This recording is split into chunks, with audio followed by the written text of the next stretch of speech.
Quando si parla di punk e dark rock, le prime immagini che affiorano sono spesso quelle di uomini, ribelli, maledetti, leggende. Ma c'è una figura che ha ribaltato tutto. Una donna che non ha chiesto il permesso, che non ha aspettato il suo turno. Una che è salita sul palco senza sapere suonare e ha riscritto le regole. Siouxsie non è solo una cantante, è un'icona visiva, una sacerdotessa del caos. Ha preso l'intensità teatrale di Nico, l'ha mescolata con l'anarchia dei Sex Pistols e ne ha fatto qualcosa di feroce, sensuale, oscuro. Ha inventato un suono e creato un'estetica. Dai Cure ai Radiohead, da PJ Harvey ai Massive Attack. Il suo impatto si sente ovunque. Questa è la storia di una band che ha trasformato la rabbia in arte e il rumore in poesia. Questa è la storia dei Siouxsie and the Banshees.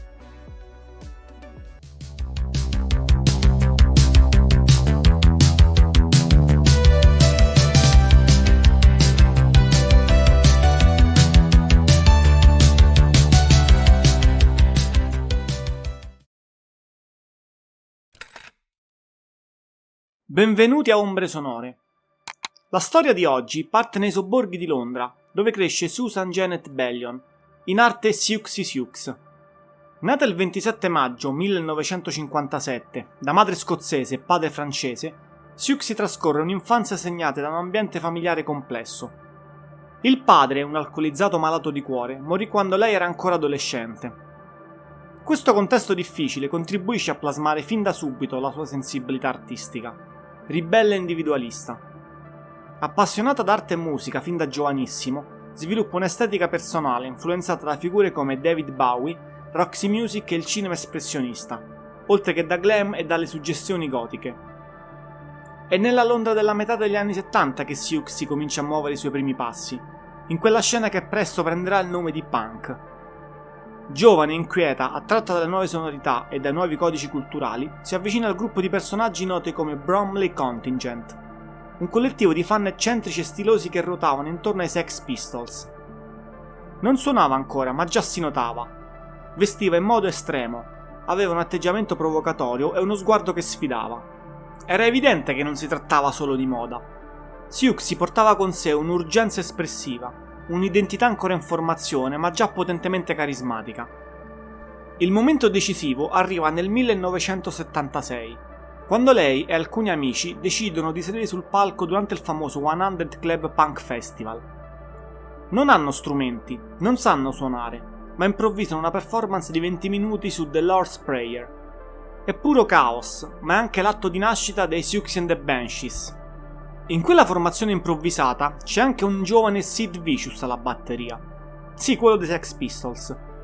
È l'emblema perfetto di quell'epoca. Tutto nasce dall'istinto, dalla necessità di esprimersi, anche senza tecnica.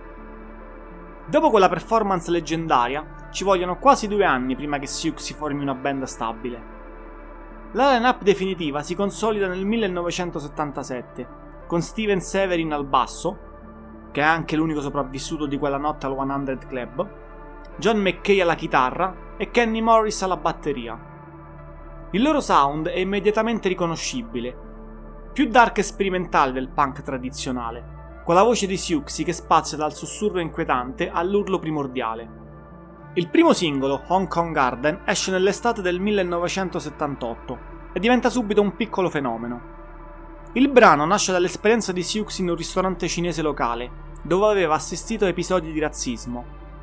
Ma quello che colpisce non è solo il messaggio sociale, è il modo in cui la band riesce a creare un'atmosfera ipnotica e orientaleggiante, con riff di chitarra ossessivi e percussioni che evocano l'estremo oriente. The Scream, il loro album di debutto dello stesso anno, è un'opera che definisce letteralmente un genere, il post-punk con venature gothic. Registrato in sole 3 settimane, l'album cattura l'energia grezza della band, ma mostra anche una maturità compositiva sorprendente. Brani come Jigs of Feeling e Switch alternano momenti di pura aggressività a passaggi quasi meditativi, sempre tenuti insieme dalla voce carismatica di Siouxsie. Il disco è prodotto da Steve Lillywhite, che riesce a catturare sia la potenza live della band che le loro sperimentazioni in studio. Le chitarre di McKay sono taglienti e dissonanti, il basso di Severin profondo e ipnotico, mentre la batteria di Morris è tribale e primitiva. Sopra tutto questo, la voce di Siouxsie danza tra melodia e rumore, creando paesaggi sonori mai sentiti prima. I successivi due album, Join Hands del 1979 e Kaleidoscope del 1970, consolidano la loro reputazione di innovatori. In Kaleidoscope, in particolare, la band sperimenta con sonorità sempre più elaborate, incorporando elementi tribali, psichedelici e persino orientali. La title track, in particolare, è un capolavoro di oltre 5 minuti che mostra come i Banshees siano riusciti a evolversi dal caos iniziale verso una vera e propria visione artistica.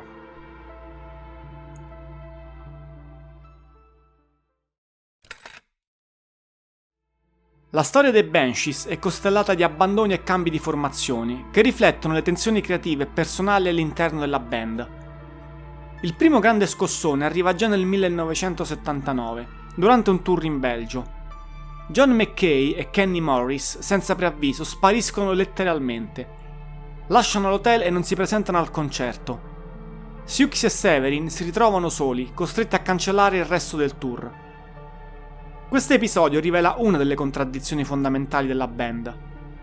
Mentre Siouxsie si imponeva sempre più come figura dominante, gli altri membri spesso si sentivano relegati a ruoli marginali. La sua personalità carismatica e il suo controllo artistico, pur essendo la forza trainante dei Banshees, diventavano anche fonte di attrito. La band si ricompone con l'arrivo di Bergie alla batteria, che diventerà anche il compagno di vita di Siouxsie, e John McEoch alla chitarra, proveniente dai Magazine. Questa formazione produce alcuni dei loro lavori migliori, come Juju del 1981 e A Kiss in the Dream House del 1982. Juju in particolare è considerato da molti il loro capolavoro, un album cupo e ipnotico che esplora temi di superstizione e ritualità africana. Ma anche questa fase dorata è segnata da instabilità. McEoch lascia la band nel 1982 a causa di problemi di alcolismo, sostituito temporaneamente da Robert Smith dei Cure. Seguono altri cambi. Arriva il chitarrista Robert Carruthers, poi John Valentine Carruthers. Gli anni 80 vedono i Banshees creare un sound più commerciale, con album come Iena del 1984 e Tinderbox del 1986. Ottengono anche alcuni successi mainstream, ma molti fan e critici percepiscono questa fase come un tradimento dell'originale spirito sperimentale della band. Negli anni 90, dopo oltre 15 anni di carriera, i segnali di stanchezza diventano evidenti. L'ultimo album, The Rapture, del 1995, riceve recensioni tiepide. Siouxsie sembra sempre più concentrata sui suoi progetti paralleli, mentre la chimica originale della band si è ormai dissolta. Nel 1996 i Siouxsie and the Banshees si sciolgono ufficialmente, dopo un ultimo tour d'addio, chiudendo un capitolo fondamentale della musica alternativa.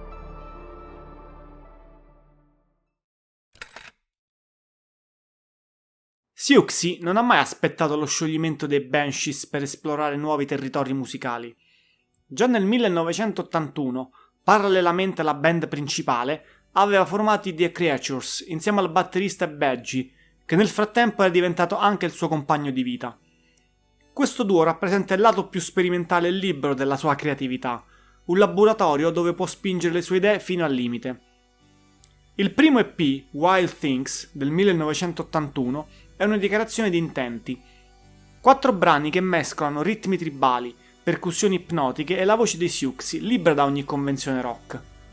Non ci sono chitarre, non ci sono strutture tradizionali, solo puro ritmo e atmosfera. È come se Siouxsie avesse deciso di tornare alle origini primordiali della musica, quando tutto era battito cardiaco e voce umana. L'album di debutto, Fist, del 1983, amplia questa visione. Registrato principalmente con percussioni, la voce di Siouxsie e occasionali interventi di altri strumenti, l'album è un viaggio tribale attraverso culture diverse.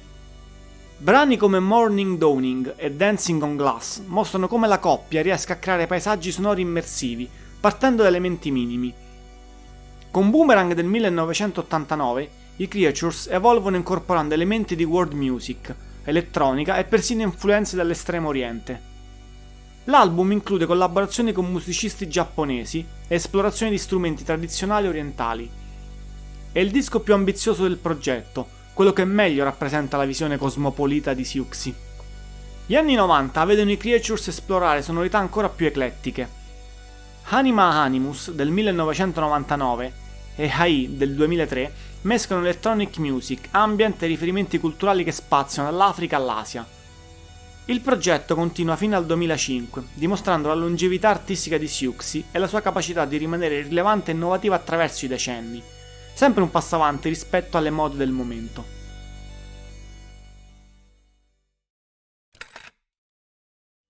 Una delle collaborazioni più significative e durature della carriera di Siouxsie è quella con Robert Smith dei Cure. Tutto inizia nel 1982, quando John McGeoch lascia improvvisamente i Banshee per problemi personali.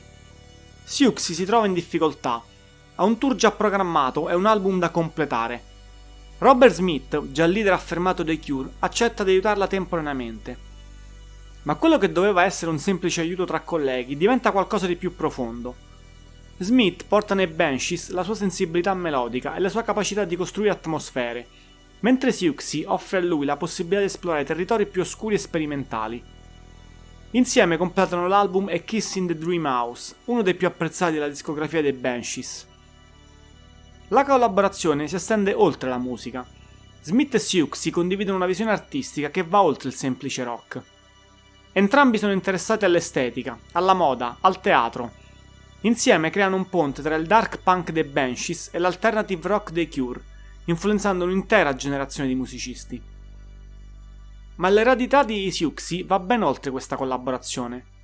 È impossibile immaginare il gothic rock senza di lei. Band come Bauhaus, The Cure stessi, Sister of Mercy devono molto al suo approccio teatrale e alla sua estetica dark.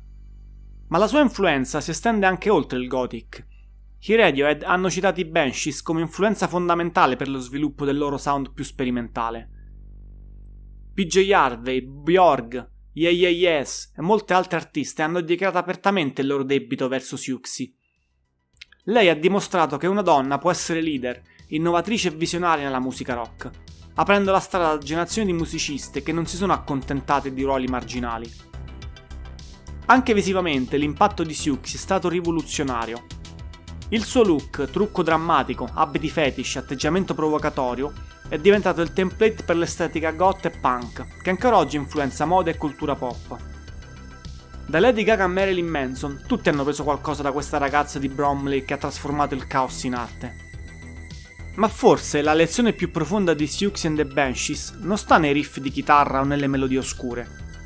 Sta in quella notte del 1976, quando una ragazza di 19 anni ha deciso di salire su un palco senza sapere suonare, guidata solo dall'urgenza di dire qualcosa al mondo. In quel momento, Siouxsie ha dimostrato che l'arte non nasce dalla perfezione tecnica, ma dal coraggio di essere vulnerabili, di esporsi, di trasformare il proprio dolore e la propria rabbia in bellezza. Questo è stato Ombre Sonore, grazie per essere stati con me. Il buio suona, restate vicini.